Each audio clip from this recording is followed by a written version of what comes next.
Ukraine पर रूसी बारूद कहर बरपा रहा है। रूस के हमलों से यूक्रेन दहल रहा है। हर गुजरता दिन यूक्रेन पर भारी पड़ रहा है। हर अपडेट के साथ ज़ेलेंस्की का हौसला टूट रहा है। रूस के भीषण हमले से यूक्रेन की धरती खौलता बारूदी ज्वालामुखी बनती जा रही है। जिस शहर में देखिए बारूदी आतिशबाजी दिख रही है। 1 जुलाई की सुबह यूक्रेन की न्यूक्लियर सिटी जापोरिजिया एक बार फिर ड्रोन स्ट्राइक से दहल गई। जापोरिजिया में 4 राउंड से हमले हुए। रूस का मकसद जल्द से जल्द निर्णायक बढ़त बनाना है। ज्यादा से ज्यादा जमीन पर रूस का झंडा फहराना है। हालांकि युद्ध के सबसे भयानक मोड़ पर पहुंचने के साथ प्रेसिडेंट पुतिन ने अजीब बयान दे दिया है। पुतिन ने अमेरिका के राष्ट्रपति डोनाल्ड ट्रंप की जमकर तारीफ की है। पुतिन ने ट्रंप के साथ आर्थिक सहयोग की संभावना को लेकर जल्द मुलाकात का भी ऐलान किया है। पुतिन ने ये तक कहा है कि ट्रंप वास्तव में युद्ध रुकवाने को लेकर सीरियस है। जब पुतिन और ट्रंप युद्ध रोकने के लिए तैयार हैं, तो कौन है जिसने रूस यूक्रेन को युद्ध की आग में झोंक रखा है? जब दोनों सुपर पावर वॉर डील करना चाहते हैं, तो कौन इनके बीच में दरार पैदा कर रहा है? किसने पुतिन को फिर से एटम बम से धमकाने के लिए मजबूर कर दिया? क्यों न्यूक्लियर युद्ध का माहौल बन गया? पुतिन ने ट्रंप की तारीफ की है। पुतिन ने कहा कि ट्रंप साहसी है, बहादुर लीडर है, वो पीस मेकर है, इसलिए वो ट्रंप से युद्ध समझौते के लिए रेडी है। क्या ये पुतिन का माइंड गेम है? क्या ट्रंप पुतिन की चाल समझ गए? क्योंकि ट्रंप ने पुतिन के खिलाफ जमकर बयानबाजी शुरू कर दी है। उन्होंने पुतिन की फोन कॉल के बाद जो बयान दिया वो भी बेहद हैरान कर देने वाला है। जाहिर है दोनों लीडर की सुई एक जगह अटकी हुई है। पुतिन ने अब तक ट्रंप के दिए सभी ऑफर ठुकरा दिए हैं। पुतिन ने यूक्रेन को हराने तक युद्ध जारी रखने की धमकी दे रखी है, जबकि ट्रंप चाहते हैं कि युद्ध जल्द से जल्द खत्म हो।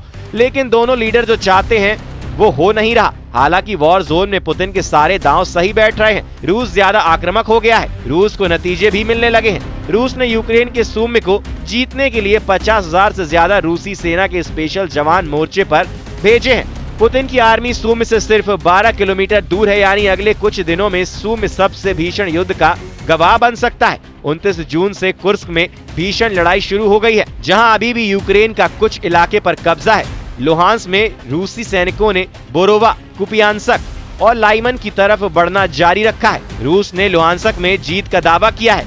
दावा अगर सही साबित हुआ तो लुहांस्क 3 साल से चल रहे युद्ध में पूरी तरह रूस के कब्जे वाला पहला इलाका हो जाएगा।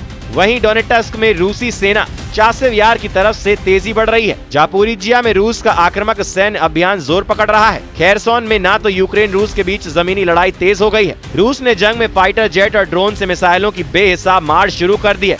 पुतिन ने यूक्रेन रूस बॉर्डर पर बफर जोन बनाने का मिशन ऑन रखा है। रूस कुर्स्क से यूक्रेन को उखाड़ फेंकने पर सबसे ज्यादा जोर दे रहा है। यूक्रेन के टॉप कमांडर ने दावा किया है कि रूस की रणनीति यूक्रेन की सेना को थका कर युद्ध जीतने की है, जिसकी काट के तौर पर अब यूक्रेन ने अपनी खुफिया एजेंसी GUR की विशेष कमांडो यूनिट्स को युद्ध में भेजा है। GUR chief lieutenant general Kyrylo Budanov के मुताबिक युद्ध में 104वीं एयरबॉर्न डिवीजन, 40वीं नौसैनिक ब्रिगेड, 13वीं एयरबॉर्न ब्रिगेड और 125वीं मरीन ब्रिगेड शामिल है। इस बीच ज़ेलेंस्की ने भी अब आर पार की लड़ाई के सिग्नल दिए हैं। ज़ेलेंस्की ने बारूदी सुरंग समझौते से यूक्रेन को अलग कर लिया है। ज़ेलेंस्की ने एंटी लैंडमाइन ओटावा कन्वेंशन से बाहर निकलने का ऐलान कर दिया है। 29 जून 2025 को इसका फैसला किया गया था। इसके बाद अब यूक्रेन एंटी पर्सनल लैंडमाइनों के उपयोग, उत्पादन, भंडारण के प्रतिबंध से खुद को अलग कर लेगा। मतलब रूस की सेना को अब कदम कदम पर बारूदी सुरंग के धमाकों से निपटना होगा। ज़ेलेंस्की ने दावा किया है कि रूस ने कभी भी इस संधि को नहीं माना। रूसी सेना ने बारूदी सुरंग का जमकर इस्तेमाल कर यूक्रेन में भारी तबाही मचाई है, जिसकी वजह से अब यूक्रेन ने भी संधि से अलग होना तय कर लिया है। ज़ेलेंस्की जानते हैं कि वो अकेले रूस से युद्ध नहीं जीत सकते।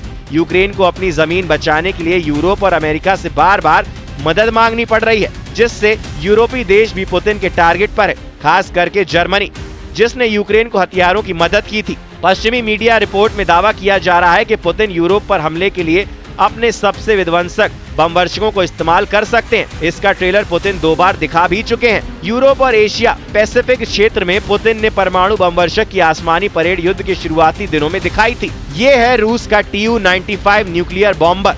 रूस ने अपने इस दशकों पुराने बॉम्बर को अब एक नए और बहुत ही खतरनाक मिशन पर तैनात कर दिया है। इस जहाज में लगे प्रोपेलर की आवाज गजब की है। ये जितना जमीन पर डराती है, उतना ही खौफ इसकी उड़ान के बाद दिखता है। इसके प्रोपेलर की आवाज हजारों मीटर की ऊंचाई से बहुत साफ सुनाई देती है।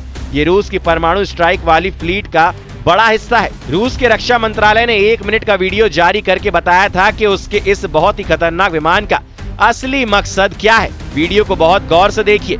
इस 1 मिनट के वीडियो में विमान के अंदर का हिस्सा बहुत ही सीक्रेट तरीके से फिल्माया गया है। कॉकपिट को ऐसे रिकॉर्ड किया गया है ताकि इस विमान की उड़ान वाली डिटेल दुश्मन की समझ में बिल्कुल ना आए।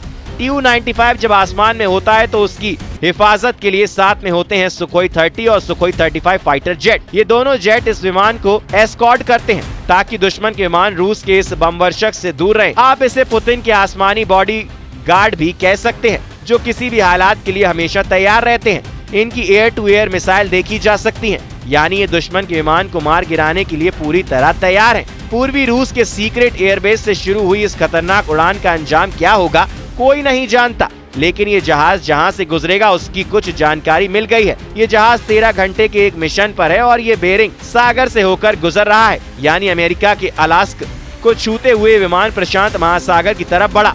ये सीधा साधा अमेरिका और जापान को चैलेंज था और पुतिन ने ये मिशन बहुत सोच समझ कर तैयार किया था। 13 घंटे की उड़ान पर अमेरिका और जापान की नजर बनी रही, वो भी इस विमान को लगातार ट्रैक करते रहे। आप इसे पुतिन का न्यूक्लियर चैलेंज कह सकते हैं, जिससे पूर्वी बॉर्डर पर अमेरिका और जापान के लिए रोंगटे खड़े होना लाजमी है। इसके बाद बारी आई रिफ्यूलिंग की, क्योंकि टेक ऑफ के बाद लंबी दूरी के मिशन के लिए विमान को और ज्यादा ईंधन की जरूरत होती है, इसलिए टंकी को टॉप अप करने के लिए आगे पहुंच जाता है और रूस का टैंक विमान IL-78 और फिर उसमें से निकला पाइप Tu-95 के रिफ्यूलिंग पॉट से जुड़ जाता है और शुरू हो जाती है आसमान में ही रिफ्यूलिंग। ये दोनों विमानों के लिए बहुत ही खतरनाक पल होते हैं। कॉकपिट का वीडियो पूरी तरह ब्लर कर दिया गया है ताकि इसके फ्लाइट पाथ यानी हवाई रूट के अलावा इस विमान टारगेट के बारे में दुश्मन को कोई जानकारी ना मिले। रूस के पास ऐसे 50 से भी ज्यादा बॉम्बर हैं, यानी पुतिन की न्यूक्लियर फोर्स बहुत ताकतवर है। ये बात अमेरिका भी बहुत अच्छी तरह से जानता है। रूस अब तक यूक्रेन में बिजी थे, लेकिन अब उसने अपने पर फैलाने शुरू कर दिए हैं। यूक्रेन के बाद बाल्टिक देश फिर यूरोप में रूस के दुश्मनों को पुतिन से टकराना पड़ सकता है। जाहिर है रूस को जितना दूर युद्ध लड़ना पड़ेगा वो उतना ही विनाशकारी हथियारों को युद्ध में उतारेगा। इसके लिए सबसे कारगर हथियार Tu-95 जैसा लड़ाकू विमान है। ये 650 किलोमीटर प्रति घंटे की रफ्तार से उड़ता है और रिफ्यूलिंग के बाद ये 8500 किलोमीटर के दायरे में ऑपरेशन कर सकता है। ये 15,000 किलो के बम और मिसाइल लेकर उड़ सकता है। इसमें ऐसी मिसाइल लगाई जा सकती है जिनकी रेंज 3000 किलोमीटर तक है। ऐसे 50 बॉम्बर्स का बेड़ा किसी भी देश को एक झटके में एटमी धमाके से राख कर सकता है।